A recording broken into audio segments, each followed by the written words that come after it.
now. Alright, what is up everybody? We are back with I Want to Be the Guy Gaiden with Yagamoth. Take it away. Thank you very much. Good morning, good evening, and good afternoon, and welcome everybody to the sequel to the original, if you will. First and foremost, I apologize for the probably rather low quality of the stream. I seem to have trouble connecting to the RTMP, but I hope it's gonna be fine. And either way, welcome everybody, I hope you're doing well. Let's just get this going, shall we? This is I Want to Be the Guy Gaiden, basically the sequel story. And for anybody who may have tried to play this game relatively recently on Windows 10, may notice that sometimes the menu is super weirdly delayed. So I'm trying to move the cursor. Oh. I probably just have to restart the game at this point, give me a second. But yeah, the game is not terribly well optimized, as you might be able to tell, and if you move the cursor, especially in the menu, it's incredibly laggy. So I'll just have to restart this real quick. Alright. Just going to try and navigate to a new file. I probably should have set it up like that before. Oh dear, it does not want to move. Good start, I suppose. Either way, welcome everybody. The gimmick of this game is mainly that you have a grappling hook. You can't see anything yet because I haven't started it. Still trying to navigate.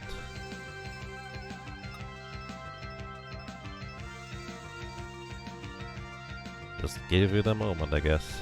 The main gimmick is that you have a grappling hook, but there's also another one where you can charge your shot, and I'll get to that. That's... well, lovely, I suppose. Once you're in the game, it's perfectly fine, but just the main options menu here is just a real big mess, it seems like.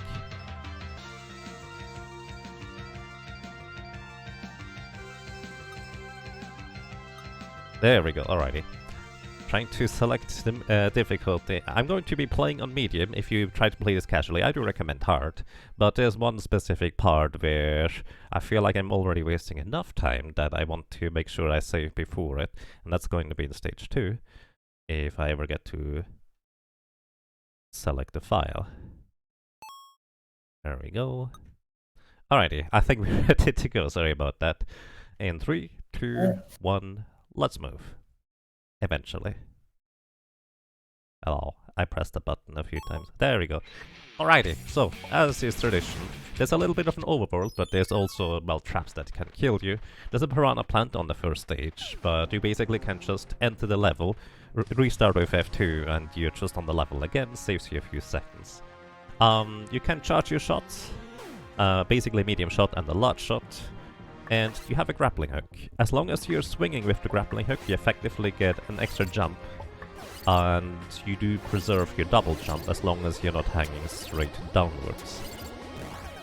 So I'm taking the easy route over here, just kind of because this is going to be a bit of a mess to try and set up here. Because I would like to try and show us something. Because these guys here, they are really weird. If you kill them while grappling onto them, they are basically like a balloon and you can just let them go. Bye. And also sometimes this happens where you just snap straight down rather than swinging like the way you would expect, so there's that. Also, we just jump up on the left side because that's way simpler, and if you miss the soldier, here he is again. It absolutely does nothing for you, and yeah. I just grabbed 2 barrels in order to throw them at Donkey Kong up there, making sure that both barrels hit before I jump into the door.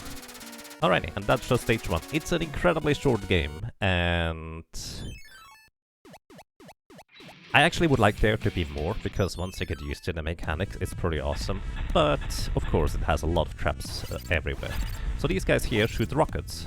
If you do not dispatch of them, they literally shoot throughout the entire stage, and the rockets will follow you everywhere. And if they are fast enough, there's absolutely no way to dodge them, so you have to dispatch of these guys. You can grapple onto the rockets, which will basically disable them from chasing you. Well, sometimes anyways.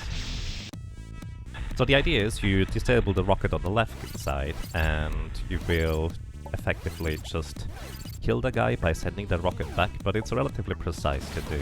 Ah, got it actually. And I'm saving here just because this next section is not much simpler. Restarting, and of course you have the wonderful restarting music here. So swinging and grappling is of course faster than just regular walks, and it's actually quite interesting. Sometimes you immediately let go of your grapple, and I have no idea why. It just, well, happens.